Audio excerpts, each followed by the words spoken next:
Some comics are only gonna get so cheap, comic fam. Let's get into it. Another week, another list, broadcasting from somewhere on spaceship Earth through the powers of the internet with the leader of the Gempire, Gem Mint. How you feeling? I'm doing great, Tom. Thanks for asking. Hope you're doing great. And everybody in the comic fam, make sure to like this video. Make sure you're subscribed. We just passed 60,000 subscribers, and we found out that half of you guys watching aren't even subscribed. What's up with that? At the list at number 10, we have Gambit number 1. Came out in 1993. This is the gold foil rare edition, and this book is standing strong despite the adjustment period so many comics, especially from this era, are in. This is a gold foil embossed comic from 1993. We did a little bit of research to try to figure out how retailers obtain this. I'm assuming it's like a one per store thing, but honestly, we couldn't find out. Let us know in the comments down below if you know. But since this is the first time that we're getting to talk about this book, let's talk about that census count. There are a total of 563 books on the census. That includes 50 9.2s, 79 9.4s, 207 9.6s, and the 9.6 has a record high sale of $480 from November of 2021. So $480 heights during the comic boom. Remember that number because we have some books to report on. The 9.2 this past week sold for $279 for an increase of 30% when you compare it over the recent 12-month average. The 9.4 hit $250. Can't even keep up with that 9.2 because of how scarce this comic is, and that's an increase of 10%. And the 9.6 was averaging $320 all year, and last week sold for $475.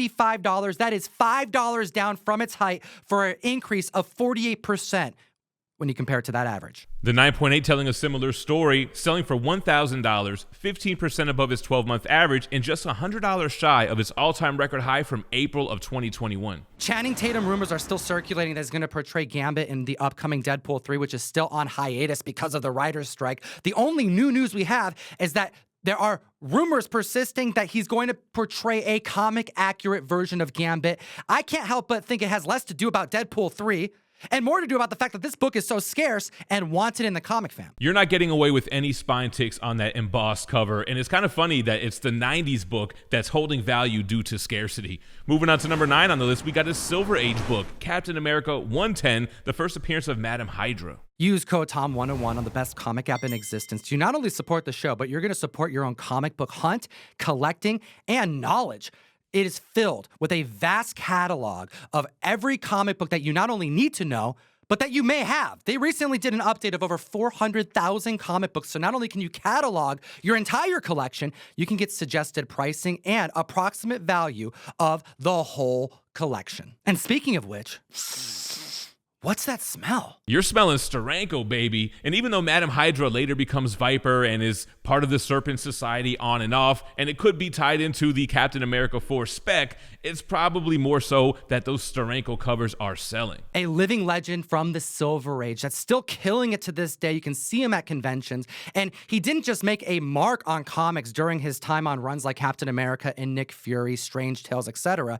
He also incorporated an entire genre of comic book style in the pages, surrealism, as well as psychedelics, which led to comics being looked at more as a fine art than just funny books. And I wasn't kidding when I was saying Steranko was selling. The 3.5 sold for $124, an increase of 48% above its average. The 4.5 is up 24%. The 6.5 is up 45%. The 7.0 couldn't even keep up, selling for $195, but still 17% above average. Come original, the 8.5 is selling for $311. That's up 6%. The 9.0 is selling for $510 for an increase of 9%. And the 9.2 is selling for $504. That's an increase of 3%. If this book is spiking, you got to keep an eye out on all the classic Nick Fury covers. Those books are outstanding, and I'm seeing them sell more now than ever. I can't help but think that members are just realizing now that these Silver Age comics are ones that they need for their collection, whether it's to display or to just have as a highlight in their long box. Which brings us to number 8 on the list for the 5th time this year, House of Secrets 92, the first appearance of Swamp Thing. We do have some new news, a good update, 16 more slabs on the census, bringing that total to just shy of 3,000. And it looks like we got some crack, press, and regrade to some success as well, because we have one less copy in a 9.0, one less in a 9.4, but we got one new 9.2 and a brand new 9.6.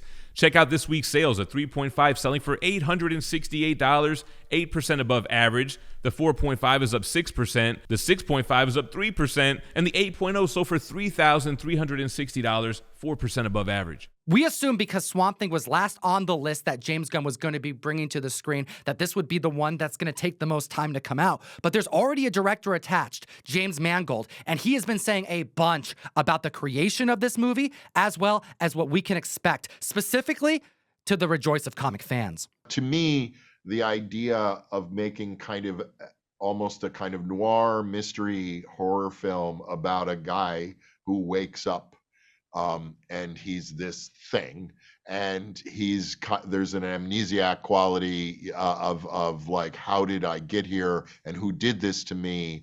And so I'm envisioning kind of a horror noir film following a creature that can't be seen, trying to piece together from fragments of memory what happened and who did it. And that brings us to number 7 on the list, 1968 Iron Man #1. Being featured in his first solo titled series and a major key collectible that, despite there being like Ironheart in the distance and rumors of Robert Downey Jr. possibly reprising his role as Tony Stark, I can't help but think that some comics are just going to get too cheap that members are going to say, yep, I got to get it now. And we're seeing a lot of next best thing purchases on this list. This is the first solo title, so much more affordable than the first appearance. And if we were still doing the honorable mentions video, we would have had to have reported on this 9.9 sale. There are only 3 in existence, and we have a recent sale when it came to market a few months ago. Buckle up, comic fam. June of this year, this 9.9 hit $106,000. But when you look at the 9.8, June, same year, selling for about half of its height at $27,100, down from $52,800. Crazy dip in the 9.8, although the 9.6 is not that far off. This week, we did have some strong sales. A 2.5 low entry grade selling for $399, 11% above average. The 4.5 staying at around average, selling for $500. The 8.0 is up 7%, and the 9.0 sold for $2,800. That's 4% up. Maybe we'll get some flashbacks in Armor Wars. Maybe we'll get a variant of Tony Stark, whether it be Robert Downey Jr. or Tom Cruise, where you at, in Avengers Kang Dynasty or Secret Wars. Maybe we'll get an AI version of Tony Stark in the Ironheart show. Next on the list, coming in at number 6, kind of a similar story to the Iron Man #1, we have Doctor Strange 169. This is the first solo titled series and kind of another next best thing. The first appearance of Doctor Strange in Strange Tales 110 isn't seeing enough sales to rank on the Hot 10 this week, but look at the sales. You can get an introduction copy to a major Silver Age character in a 1.8 for $1,350, and that's only an increase of 9% when you compare it to the 12-month average. That's pretty affordable for such a major blue chip key. The 4.5 you can get for $3,643. That's an increase of 5%.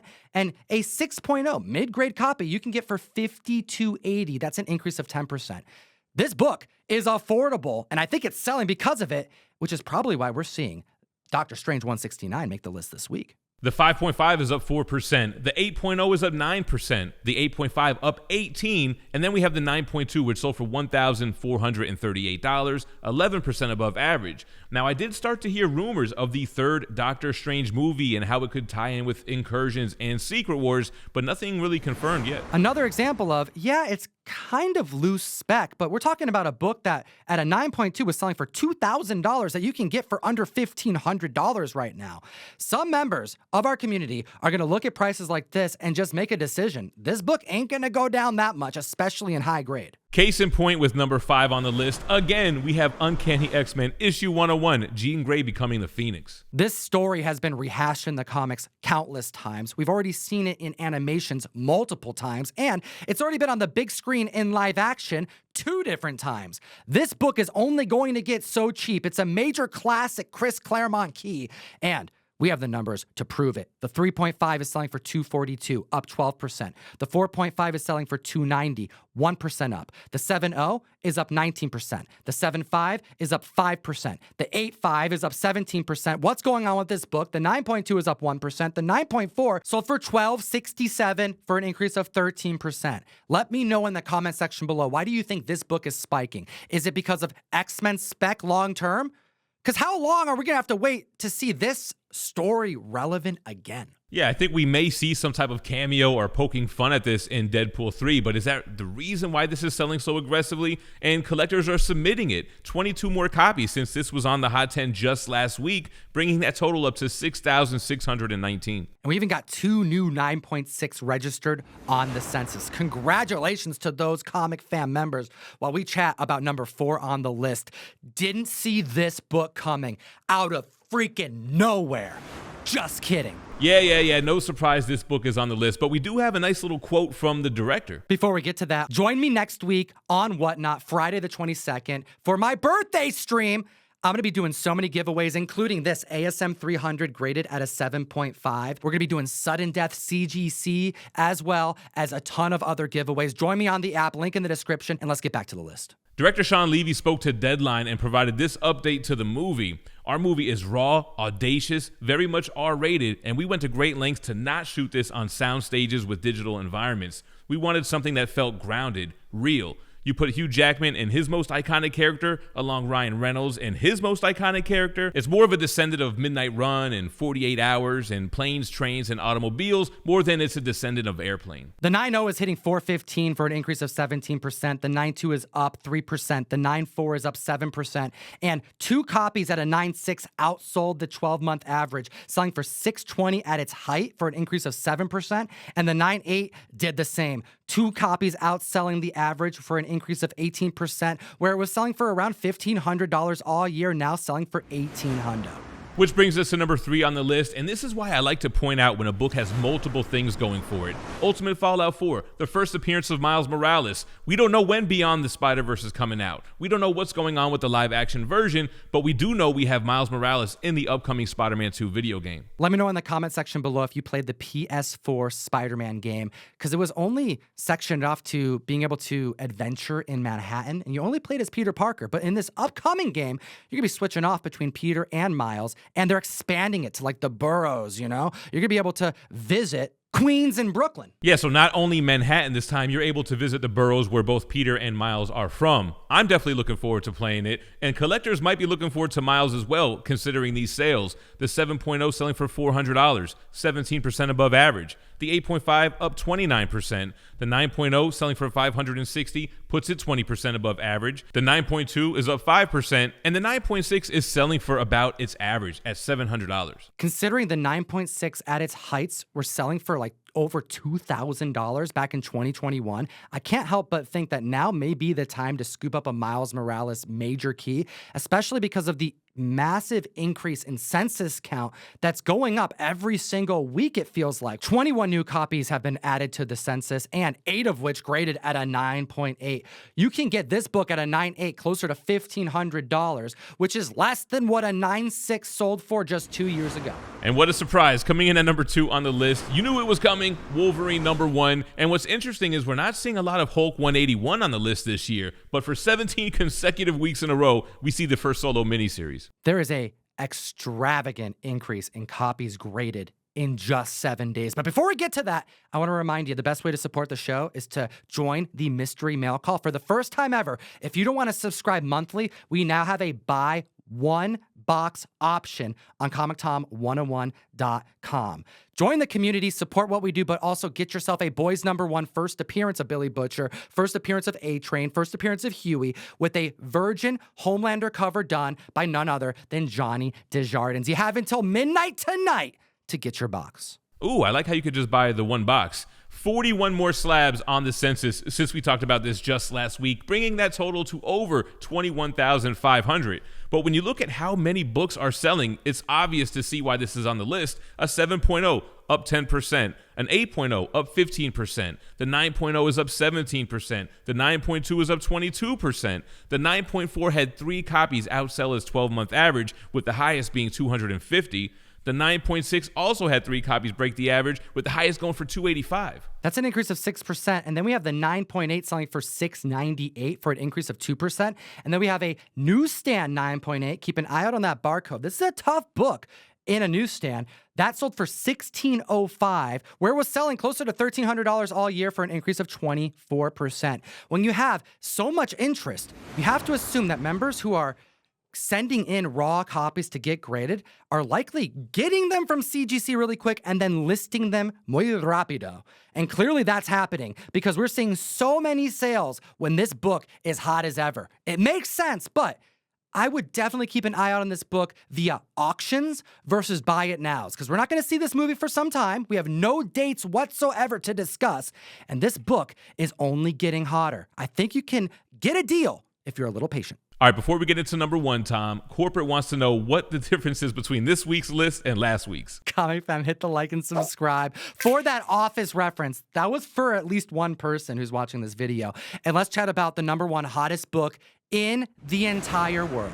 You know it'd be the first appearance of Dazzler. For the fourth consecutive week, but don't just think Taylor Swift rumors, because this book does have other things going for it. It's the second appearance of Kitty Pryde, second appearance of Emma Frost, and the first full appearance of Sebastian Shaw. Uncanny XMen 130 is also the second part of the Phoenix saga. I think members who are grabbing this book now are holding it, and the off chance that the spec is confirmed and the mainstream money pushes this book to even greater heights than it's already reached because it's already breaking records. And we do have a record-breaking sale from this week, but let's look at these strong performers. We've got a Newsstand 7.0 selling for $125 for an increase of 23%. The regular Direct Market 8.0 selling for $190 for an increase of 35%. The Newsstand 8.5 is up 25%. The regular 8.5 is up 3%. A CGC 9.0 sold for $260, 40% above its 12-month average. The Newsstand 9.4 is selling for $375 for an increase of 33%, and then the Direct Market copy 9.6 is selling for $463 for an increase of 13%, but it doesn't stop there because the Newsstand 9.6 is selling for about $150 more, selling for $600 this past week, when you could have grabbed this book for around $400 all year long. A lot of newsstand sales on this book. I wonder if collectors are looking for that perfect high-grade newsstand. We got a 6.5 record-breaking newsstand sale. It sold for $125 back in August, up 23%, now selling for $154. Since we chatted about this book last week, 7 copies have been added to the census, all of which are in high grade. The 9.0 clocked in 2 additional copies. The 9.4, 2 additional copies. The 9.6, 2 additional copies, and 1 brand new 9.8. I know we're going to be back at the mic next week to report on what will probably be some new sales. Hit the like, slap the subscribe. You should join us at the table, and as always, Geek responsibly and stay minty fresh. enough said.